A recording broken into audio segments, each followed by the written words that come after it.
Hi guys, welcome to my podcast. Today we have a very special guest, Abay.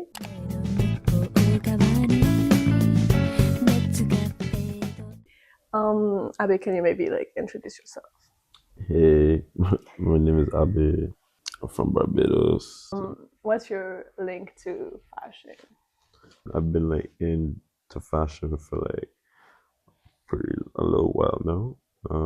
Kind of like when I was at school, I started like designing T-shirts and stuff. That's kind of where it started. I would say that's like my main link, just like consuming fashion, like growing up and like getting into it with my friends and stuff. But yeah. And so now, what are your main projects linked to the fashion industry and like creative arts in general? Currently, I do a lot of like design work for a lot of my friends and their brands here. I like do a lot of creative direction on a couple of projects, but like my main project is my vintage store that I'm like running right now online in Barbados. Just like revamping like old vintage pieces and like that kind of vibe. Yeah, But that's yeah. pretty cool. So your store is called Unknownpleasures for those who want to check it out. Can you like maybe tell us a little bit more about that, like how you came to think about that, and like Mhm. what are the main challenges of developing that here in Barbados? Um, so like I started it. Well, I first had the idea like a couple of years ago. Like I'd say like around COVID, like 2020 or 2021. So like for a while I was doing like bootleg teas and like I used to auction teas on Instagram and stuff like that. And I just had the idea of like kind of taking a lot of what I was doing, but like doing it on like vintage items. So like I Mm-hmm. started just like collecting stuff. I made like a couple of samples. I say like ever since then, honestly, I just like started like collecting stuff. Like I had the idea of doing it, but I didn't really have like a day. I just was kind of like collecting pieces and like kind of like printing on a couple of them. Like I would like post on my Instagram ever so often, like just like to my friends, like whoever wanted to like buy stuff, and I was like selling just like pieces and stuff. So like Mm-hmm. it just kind of got into a rhythm from there, and I just felt like I should actually like put some focus towards it and like push it. Yeah.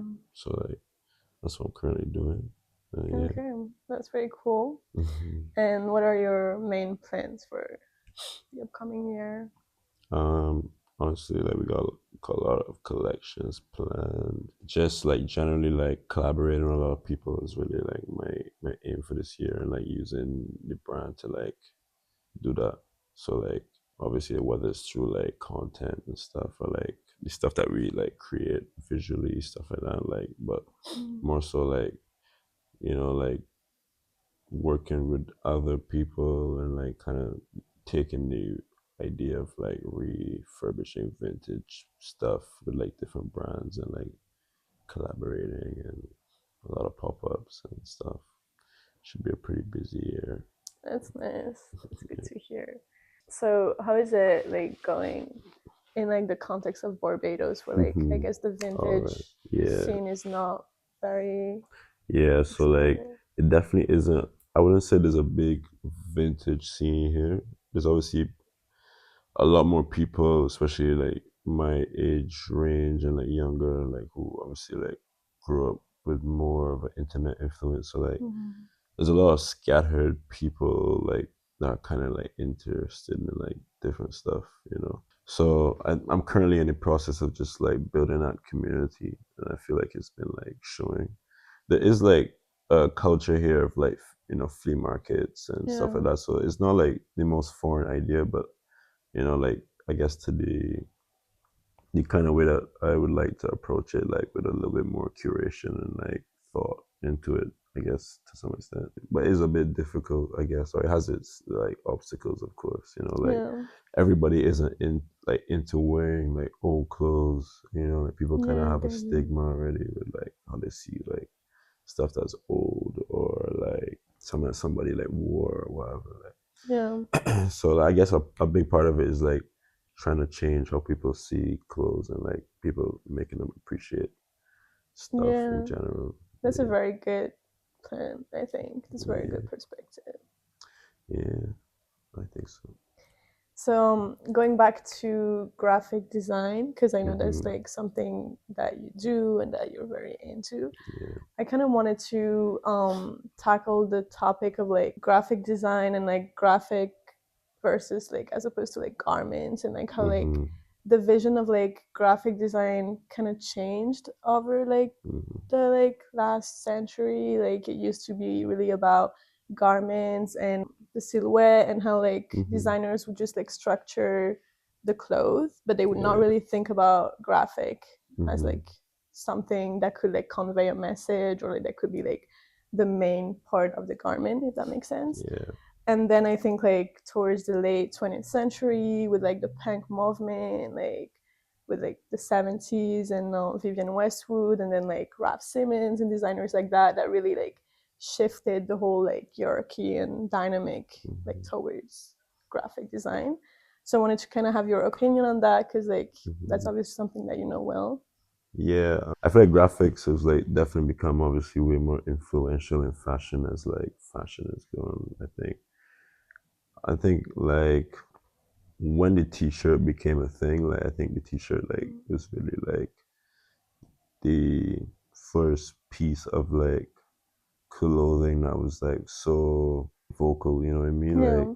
you wouldn't really have that with like anything else. Obviously people still like express themselves through clothes and years to come, but I think the idea of like words that you know or like Mm-hmm. or image, it kind of like has a very direct like thing that it's saying a lot of the time. So like that's what kind of like graphic does. I think it kind of adds another layer to like something that already is very expressive already, like you know the Yeah. garment or the way it you know fits or how it looks or whatever.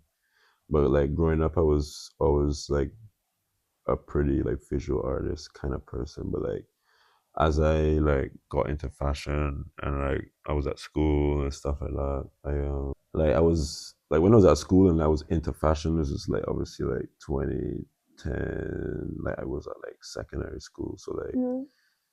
2010, 2011, 2013, like it was my first years at school. Like I'm like into like all that like swag, you know, Yeah. culture. So like a lot of that stuff too was like very like word and like graphic heavy and like Yeah, definitely. I kind of always felt like I just always felt like how could like a shirt not have a graphic? Like I'm not Yeah. really a guy to wear like a plain shirt, funny enough, but like it's just interesting. But like um yeah, I remember like I was a big fan of like Matt Miller and Wiz Khalifa and Mm-hmm. stuff like that. But like they used to wear those like snapbacks. Like Yeah. everything about that whole I guess era was very loud and like I kind of felt like I really connected with like that. And I was already kind of into graphics already, so like it felt like Yeah. a natural way to like get into fashion without like going the traditional route. Because like my granny like she like was a seamstress. Like she Yeah. used to try to teach me, but I was just never really like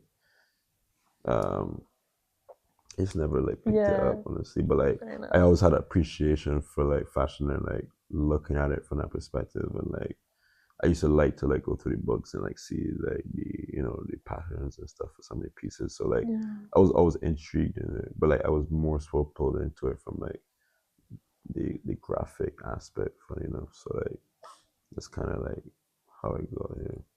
But I think it's like an underrated um, Yeah.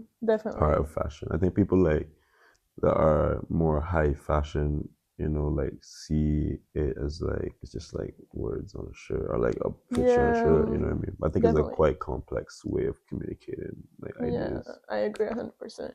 But like, why do you feel like people like underappreciate it? Because like it obviously always kind of triggers like Hmm. negative reactions, like when like a designer includes graphic design within Hmm. like a luxury brand, like a lot of people like often like react negatively to it. Hmm. Hmm. And why do you think is that? I feel like simply put, it's just like more new, you know, like Mm-hmm. fashion obviously is like a very heritage art form and like Yeah.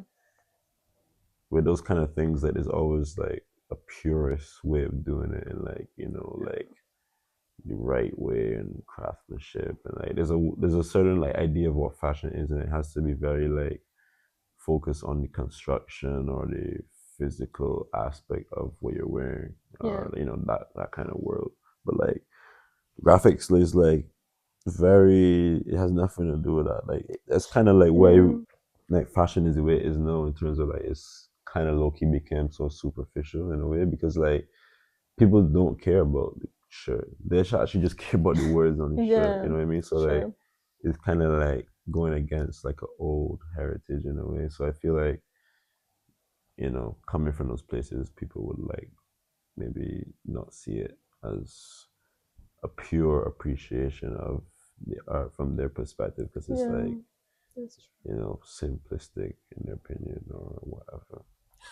And do you have like specific designers that inspired you? Yeah, definitely like Ralph Simmons pieces, more so like undercover, I would say. Like Hmm. I feel like those were like definitely the kind of brands that like made me think that I could actually like like get into Yeah. fashion, like because of course I used to see all of like I was really into like Obey. I mean Supreme obviously was Yeah. big at the time too, but like I feel like I could see myself in that like world, because like it felt like stuff that kids could do or kids would do, Yeah. but then like it still wasn't like considered fashion, or like like Yeah. I so get you. when I was like, as I obviously like kind of kept out into fashion, I used to like follow like hype beats, and I used to go on that page and like watch Yeah. that. So like, as like time goes, you get older, whatever, you kind of like taste evolves and stuff, and I feel like I started to kind of have like a desire to like kind of tap into fashion a little bit more and that, like, Yeah. thing. So like those are just like the brands that stuck out on me. Definitely like, undercover. Like I just loved like the design language. Like it was Yeah. just like like stuff on a t-shirt, but also like the stuff also felt like it was a part of like a connected world, and like I just connected with that, I Yeah, would that say. makes sense. And I know that like the designer Yun Takahashi, Hmm. he also like is very inspired by his music and like the whole like music Yeah. like part. And I know that you do music too, so like Hmm. would you say that like it also inspires you like when you Yeah. create I feel clothes? like I like making stuff that feels like it's all kind of working together, So Yeah. like seeing how he would do that as well, like is something that inspired me in a way. Like seeing like multidisciplinary artists is something that I've really found Yeah. myself kind of attached to, you know. Um, Even like Virgil, I think Virgil is also like a big milestone in that like Definitely, yeah. transition of like graphics becoming like what it is now, like so luxury fashion connected and stuff like Yeah. that. Yeah. Do you think like Virgil Abloh's like impact is really like what changed like how graphic design is perceived today, or do you think he was more like Yeah, I think there's continuous? obviously influences before, at least, but like any like for me, anybody that's probably my age, like that Mm-hmm. definitely would have been like a major shift. But I do believe like it definitely is like his like what he did. I feel like you can't really understate it still. I kind of feel like a lot of people maybe not like how his design Yeah. was, and like might think he's just like copying, or it's like simplistic in some ways. Yeah, it might be true, but like I feel like the overall, if you like kind of zoom out and see like the impact he has, like he literally like kind of brought this approach to like fashion where like everything was just like very tongue in cheek. So like people were very Yeah. drawn to like the fact that like it's a shirt, it's a shirt. There's like something about like Yeah. that was like kind of Yeah. clever, and it's kind of funny. It's like it's also kind of like hard at the same time. So like it kind of ticks all those boxes, and I feel like that design language has like carried on into like fashion on a whole now, like Mm-hmm. bootleg culture, and like that kind of very like blatant like copy, but like not really a copy. It's like it's a lot of like very referential like Yeah. approach to fashion But how do you think like design. when do you think designers like cross the line from like in like bootleg culture from like referencing to like just Like, plagiarism? mm, I feel like it's obviously like a pretty thin line, and I used to do a lot of bootlegs, so obviously Yeah. like you could say so. I feel like a lot of people like, I, in my opinion, like I do agree. I don't like. people say the 3% rule out shit. Like Yeah. I don't know what percent it is, but I do believe that if you tweak something enough that it kind of like says something else, then like that's to me that's the sweet spot. Like you kind of have to like take without. I don't know how to put it. It's very like hard to explain, but it's Yeah. like a very delicate like approach. I think it works well when you like copy something, but then you show it in a way that it's not been seen before. So like Yeah.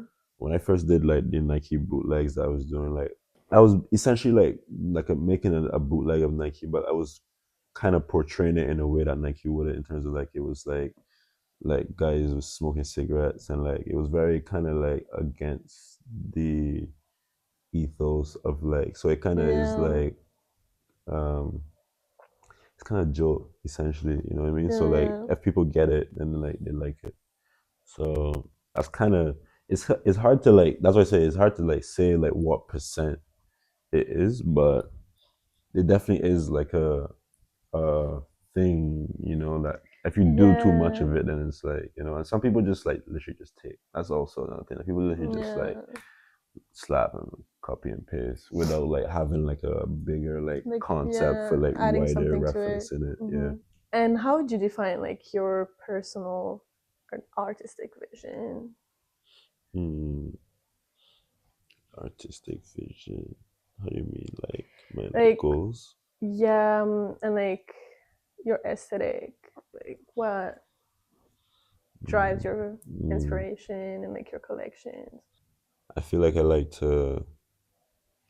I feel like I'm a byproduct of like obviously all these things that I like, and I do like bootleg culture, or it's not even bootlegging, but like I just feel like I'm a person that maybe grew up in an age where like there's like so many ads and so many like Mm-hmm. logos and so many like I just always like had them in my head, and it just Yeah. feels like a lot of my like ideas are kind of like in reference to other things, but like in a way it's kind of like just referencing like stuff that I like obviously grew up on or Yeah. whatever. So like when I would do like when I did like collections in the past, like I did like a collection of like bootleg tees with like different phones, Blackberries and shit. But like Yeah. in a way, it's just like me making stuff that I grew up on, you know, in a way. Yeah, you use like your Yeah, personal. and like things that I, you know, have like a connection with, and like there's a story outside of myself. I feel that like I Yeah. can connect it to as well,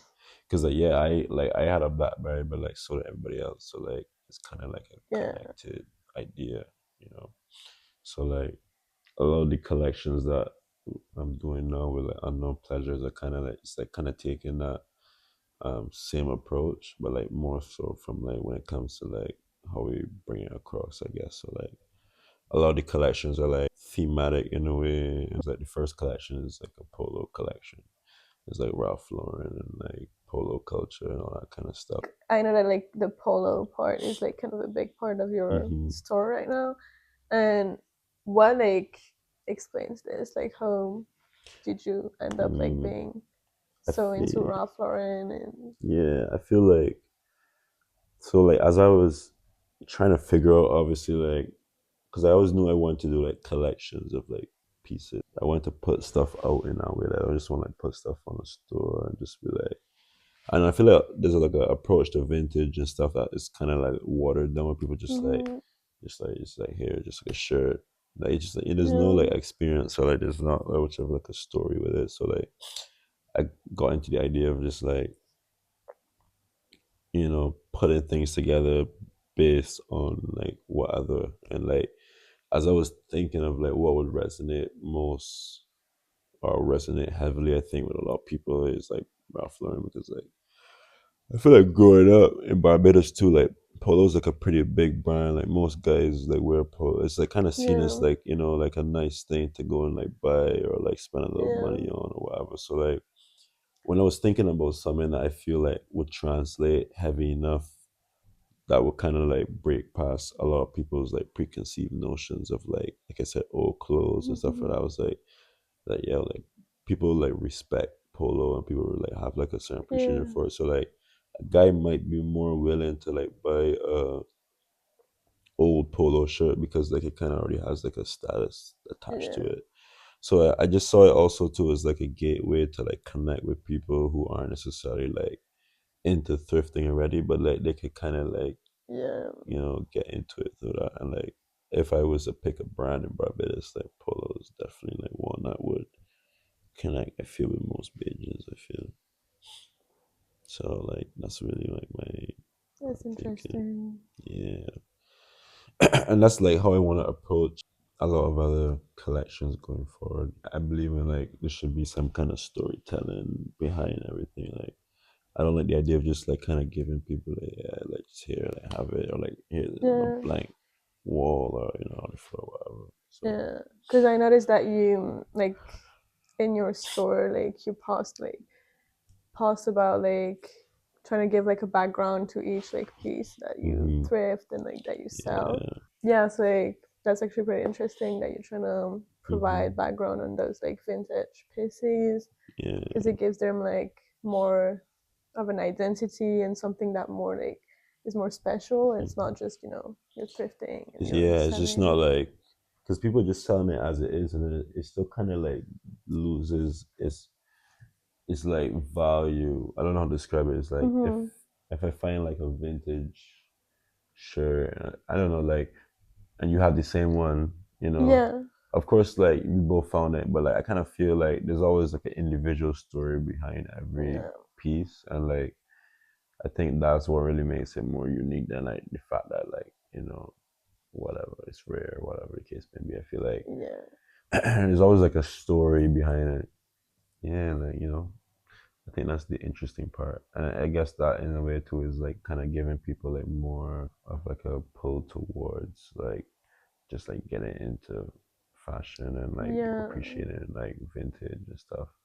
And that was also just like a good way to approach Mm-hmm. fashion. I think if you like buy pieces with like that kind of mentality, you tend to like buy things with a little bit more intention to like care Yeah. for it and like have them actually last, and like I don't know, I think Yeah, it's a good way definitely. to approach. It's more like intentional than just hmm buying stuff, like the hmm logo, like Yeah, the exactly. price. Yeah.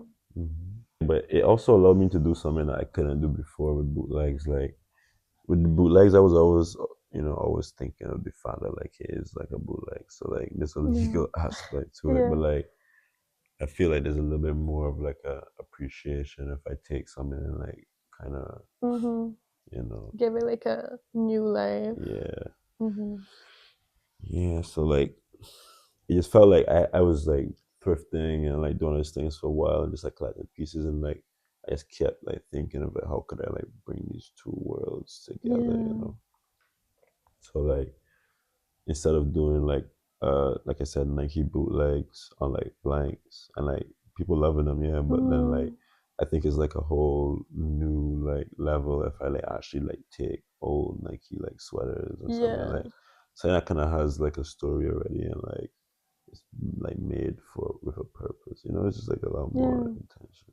So you mentioned the swag era, the way like it was obviously very like driven by graphic culture. hmm And I think you notice that now it's kind of coming back.